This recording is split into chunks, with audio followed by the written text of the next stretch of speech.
Buenas tardes, mi nombre es José Manuel Cepeda y voy a dar inicio al trabajo conclusivo del módulo 1 de Historia de la Iglesia, hablándoles arrancando un poquito desde el siglo XVI, eh, este, hablándoles de los movimientos de reforma eclesiástica y social que tenía en ese momento, en el siglo XVI. La idea en sí de la iglesia iba de la mano con la del imperio. eh, Sostenían en ese momento que tanto la una como la otra habrían sido establecidas por Dios. Entonces cuando uno va estudiando la iglesia y la teología en la antigüedad romana y en los inicios o la construcción de Europa, lo que por otro lado conocemos como medioevo, vamos a encontrar la participación de algunas mujeres que fueron veneradas por la iglesia de su época y bueno, otras reducidas, perseguidas. Eh, Muchas veces en ese entonces las actitudes políticas han tenido un factor clave o determinante en la aceptación o no en particular de las mujeres, más que nada, y más allá de las ideas teológicas o bíblicas que ellas que ella cada uno por su lado ha intentado avanzar, ¿no es cierto? Desde su perspectiva y desde su pensamiento. Eh, Me quedo con Anna Ken de Hans, que nació en el 1509 hasta el 1539, oriunda de los Países Bajos. Era una burguesía laica, participaba de los movimientos de la Reforma. En ese momento el emperador Carlos V, que era el emperador del Imperio Sacro Romano, perseguía a los anabautistas. Los anabautistas tenían como pensamiento o como doctrina, si se puede decir de una manera, es de tener un bautismo con conciencia para los chicos, que hasta que no sean conscientes de lo que están haciendo, no se bauticen. Tenían un pacifismo extremo, eh, siguiendo los pasos de Jesucristo, digamos, en su martirio. La iglesia como fraternidad. Y por otro lado también la ética y la moral basadas en el Sermón del Monte. Eh, de ese movimiento que participaba Anakin de Hans, que no pretendían acabar con la cristiandad, sino que darle una nueva mirada o una orientación distinta a la sociedad cristiana. Eh, en 1536, el matrimonio de Hans se fueron para Londres con otras personas del movimiento anabautista también. Y allí nació su hijo, que tuvo el nombre Isaías, en 1537. Después falleció su marido, eh, ejecutaron al padre de Isaías, y hacia fines de 1538, Anakin y su pequeño hijo volvieron a sus tierras en Holanda. Y debían atender asuntos ahí por sus bienes, ya que eran de una... Eh, pertenecían a la clase social de la burguesía, digamos. Eh, este, entonces cuando emprenden camino hacia Ámsterdam, uno le escuchan tarareando un himno y, y bueno, por eso le condenan a ella y bueno, fiel a sus pensamientos y a sus convicciones cristianas, digamos, anabaptistas, no, no renunció a lo que venía cantando o a sus pensamientos y entonces eh, iba a ser, le iban a ahogar en ese momento porque era como un hereje ella. Entonces lo conmovedor de esta historia es que ella deja una carta a su hijo porque el hijo tenía recién 15 meses de que había nacido. Y entonces ella le deja una carta muy conmovedora al hijo, que se hace pública después y bueno, la carta tiene mucha injerencia bíblica, muchos pasajes bíblicos, que a lo largo de ella va dejando como una hoja de ruta, si se quiere, para que el hijo siga el camino de Jesucristo, ¿no es cierto? Y, y esté siempre bajo la tutela de Dios. Me quiero quedar con algunas líneas de la carta que ella le escribe a su hijo cuando iban camino a su ejecución. Ella ofrece dinero a un panadero para que le pueda criar y para que se quede con su hijo. Y esto llama muchísimo la atención para mí porque siempre, o por lo menos en mi concepción y lo que conozco, lo que puedo relatar en mis sentimientos, digamos, es que siempre para, la, para la madre va a estar primero el hijo antes que todo. Entonces, siendo que tomó una decisión así, no deja otro lugar que la recordemos como una persona que ha marcado quizá un antes y un después en para el movimiento anabautista, ¿no es cierto?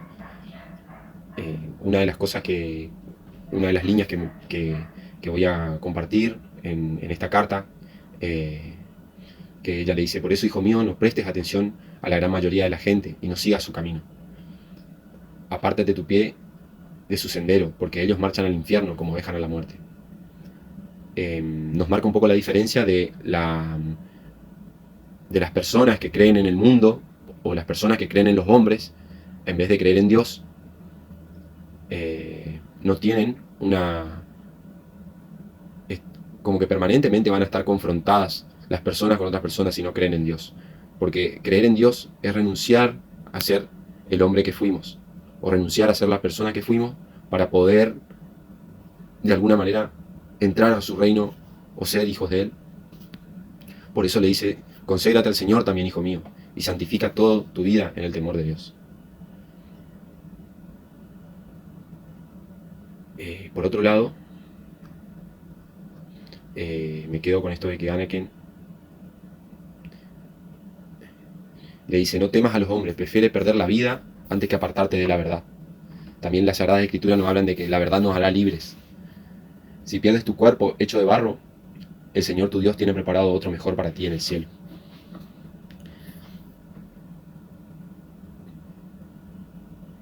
También, atado con esto, después lo comparo con otro actor que va mucho más adelante en el tiempo, ya como 100 años más, ya entrando en el siglo XVIII.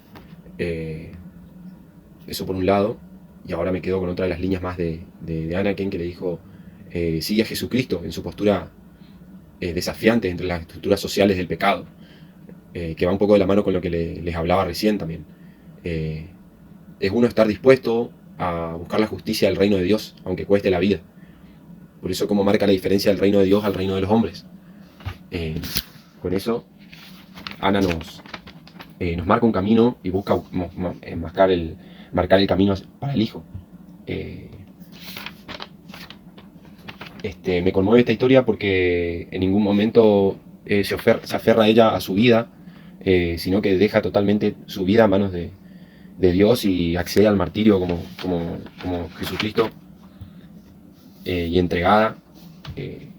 Se va y más que nada en la balanza pone ante todo su fe de Dios, al margen de ser madre y tener un hijo tan chiquitito. Le insiste en seguir la justicia de Dios a toda costa. La vida es verdadera para ella es encontrarse con Jesús en su muerte y su resurrección. Entréguense a lo que tenga valor eterno, le dice al hijo. Ella se ejemplifica también que en un momento de la carta: llegó mi hora, hijo, como el Señor llama a sus ovejas, beberé el cáliz de los apóstoles. Has sido y serás todopoderoso. Bajará el cordero por el cual verás la gloria del gran rey, que es un poco lo que habla el libro del Apocalipsis en la Biblia. Si el justo con dificultad se salva, baja tu espada y baja el yugo, hijo. Mortifica tu carne para llegar a Dios. Si pierdes tu cuerpo hecho de barro, el Señor tiene preparado otro para ti. Esto es un poco lo que me queda de Anakin de Hans, habiendo tenido la pérdida de su esposo y habiendo entregado a su hijo, después entregar su vida a Dios como en primer lugar. Me resulta un testimonio realmente apasionante y ejemplar de fe. Por otro lado, ya nos vamos como más o menos 100 años adelante.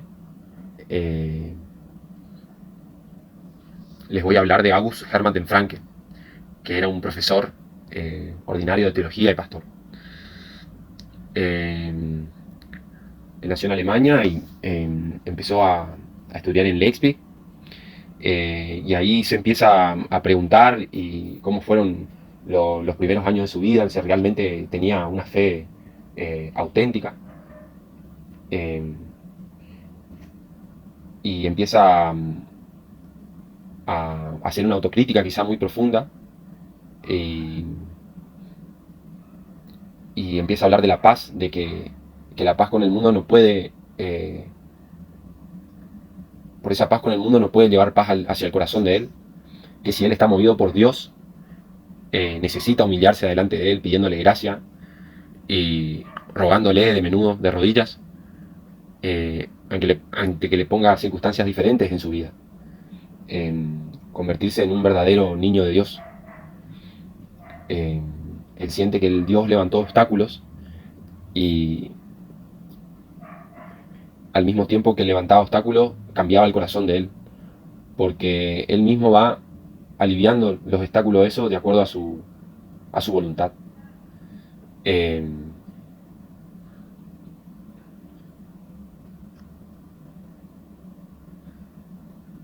Entre sus idas y vueltas del relato, sus convicciones y su manera de buscar a Dios, por ahí a nosotros mismos, o por lo menos hablo particularmente, de que nuestra incredulidad a veces accede a ciertos pensamientos que no son por ahí cristianos y que dudamos de nuestra fe.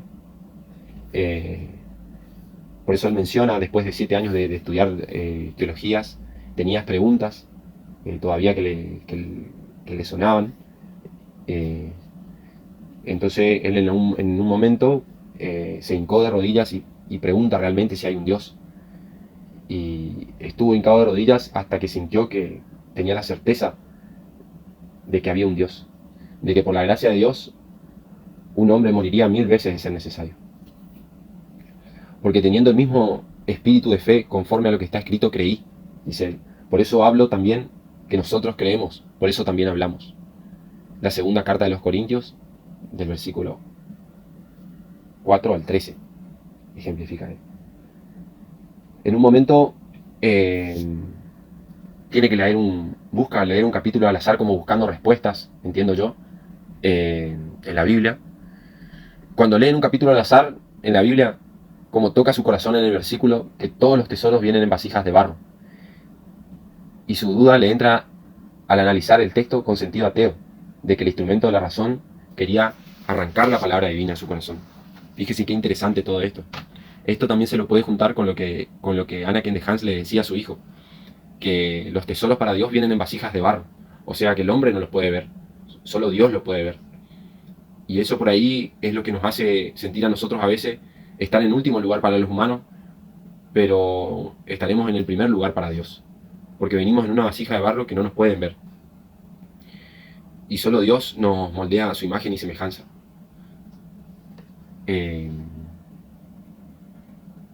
Lo que de diferentes maneras August Hermann Francke y Anakin de Hans, August Hermann Francke era hombre y Anakin era mujer, por eso me interesó ver la teología de uno por un lado y la de la mujer por el otro, para encontrar estos puntos en común, como encontré el de la vasija de barro, y sus diferentes maneras de buscar la fe y de vivir la fe, teniendo que por ahí salir de sus tierras en busca de que otras personas le hablen de alguna manera o le cambien de alguna manera alguna perspectiva para llevarse al encuentro con Dios. Entonces esto es lo que me parece de estos dos teólogos en un momento de tantos cambios en Europa y de cómo se iba armando por un lado la teología de las primeras mujeres que tenían acceso a las lecturas y de cómo también la lectura, la teología del estudio también va en paralelo a la fe, de sentir la fe realmente, porque August Hermann Francke dice también que la fe realmente, que nuestra fe y nuestra incredulidad a veces duda, pero si tenemos una fe verdadera en Dios, nunca vamos a dudar de esa fe. Y yo creo que en ese sentido, Anakin de Hans nunca dudó de su fe y por eso se entregó como se entregó, dejando su hijo, porque sabía que iba a estar protegida por algo más que ella. Anakin dejó su hijo porque estaba protegido por Dios. Entonces era entregarle todo a Dios, era entregarle su hijo, su vida y que Él disponga de las cosas. Así como Auguste de Frank también entregó su vida y buscó esa respuesta, hincado de rodillas, buscó esa respuesta que realmente Dios ponga una palabra en su corazón y para así vivenciarla también. Entonces, esto último que fui marcando fue lo que me llevó y me han movido estas lecturas y también me deja un ejemplo para seguir para mí en cuanto al estudio y a la fe, al estudio de la teología y de poder seguir aprendiendo junto a todas estas personas que han caminado en el aprendizaje de la teología, de la filosofía y del sentir y del accionar de la fe en todos estos años que, que hoy nosotros en el siglo XXI tenemos acceso a, a esta, a estos materiales, bueno, gracias a la profe y bueno, seguir investigando, seguir aprendiendo para tener distintos puntos de vista de la teología, de la fe y de todo lo que la iglesia nos puede enseñar y nos puede cautivar como cristianos, ¿no es cierto?